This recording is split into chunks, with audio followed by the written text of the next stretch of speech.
Hi, I'm Brian Elliott. Welcome to another edition of Behind the Brand. Today I'm here at CES at Panasonic's Creative Studios. I'm here with President and CEO of the New Jersey Tech Council, Jim Barrod. Jim, welcome. Thanks for coming by. Thanks for having me. So tell us what you're seeing at CES so far, some of these trends and some of these hot things that you're seeing in technology. It's a fascinating time in technology, in business today. So everything that's going on is here, from virtual reality to gaming to IoT, Internet of Things, connecting all devices. So it's an amazing time, and seeing what's next is really exciting. So last year at CES seemed to be all about drones and I don't know, still we had Internet of Things. What are you seeing this year? Well, I think Internet of Things is still taking off with connected devices going to another level. So there's a lot more integration, so that's critical. The other thing is obviously autonomous vehicles, car tech, everything related to automation and transportation. So that's big. Drones are still here. I just saw one right over there. So it's still big, but other factors are coming into play. What's the purpose of the Tech Council? So we're like a large trade association, mostly in New Jersey, but we also have members in Philly and New York City. We are like a big chamber of commerce with over 80 events a year, and we help companies grow, from startups all the way to multinationals, and we advocate for the industry as a whole. What are some of the problems that you're seeing in tech? What are some of the hurdles, the obstacles? Well, one of the biggest is security. So a lot of attention is being paid there, but almost every other week you hear about a breach or a privacy intrusion. So that is a concern, especially as we connect all these devices. So that's ever present. So what's the Tech Council doing about that? Well, we try to share best practices, what's next, and what companies can do about it to protect their information, protect their data, protect their customers. So we're trying to educate our member companies on how to better protect their data. And how are you educating? I mean, we're here in the Creator Studio. Obviously, video is a big platform for us. As a producer, as a creator, I'm super biased to video. I mean, I think it's a very fluid medium. I think it's a fantastic way to learn. I mean, if you go to YouTube and you type in anything, how to, from how to cut your cat's nails to chop down a tree, it's there. How are you educating your members of the Tech Council? Using video at all? We are starting to do more. We videotape all of our conferences and seminars, and those are great ways to get the content out. But coming to the events obviously is best. If you can't come to the event, or you missed a seminar or a panel, you can always view it later online. So that's important. Are people actually watching that content though?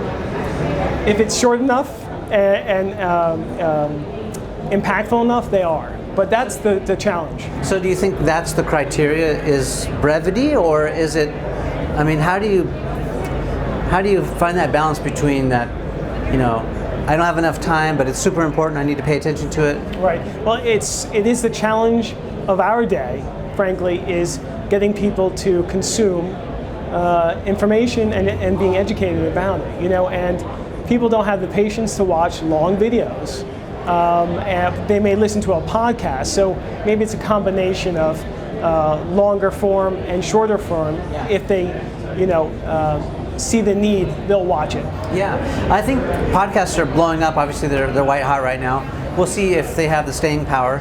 But I think certainly you hit on something that's important. I'm curious about where your audience is consuming the content. So are they watching it on their mobile device? Are they still kind of old school? Are they, web browser based? Where are they watching the content? I think it's really moving quickly to mobile. Still, if you have a tablet, obviously that's helpful. If you're at a desktop during the day, you can watch it there. So really, it sort of morphs, right? It could go from desktop to mobile to TV, and to a podcast. So it really, you need to be able to pick up where you left off. I think that's the key to get anyone to maintain attention. Where are you seeing the most traction? Are you in the social space too? Are you guys reaching out, like Snapchatting? Are you on Instagram? We have Instagram, we have Twitter, we have LinkedIn, we have Facebook. We just started Snapchat. Yeah. So what's really sticking? For our audience, professionals, business folks, it's mostly LinkedIn and Twitter. Okay. The younger generation, we're getting some traction with Snapchat, but we're still learning that medium. And I think it's a moving target, and that's the real challenge for any organization is how do you market to all your fragmented audiences efficiently? Yeah, and not just how you market to them, but how do you, I mean, in this new connected economy, the new assets are trust and attention, right? And they're the two hardest things to earn and to keep. How are you guys, what's your strategy? Well, we have great content. We have a great reputation, 20 years old organization. So we have the reputation. We just have to get that content out in a way, again, that's short and long, and in different formats. So it becomes a destination purchase. They know that if you publish it on your website, are you guys using YouTube at all? We are, but we are figuring out our strategy to build it out effectively, right? We have all the great content in the world. Great content that means nothing if people are not going to take the time to find it and watch it. Yeah. Are you looking at Facebook at all for video? Facebook's making a huge play on video, native uploads, all that, super hot. It is huge, but what we're finding, again, largely professional audience, but some short videos that are, let's just say short, interesting. Short? What's the definition of short? Is it 5 minutes or 3 minutes? No, I think 5 minutes is pretty long, actually. I think short is 1 to 2 minutes. And Facebook is getting a lot of traction, but it's not necessarily business related. It has to be something that's consumer or retail focused. So when there's tech that's retail, a drone that just took, that's really doing well, that might be something that will be picked up on Facebook and shared. Not some boring clip about how to innovate. So it's a trick.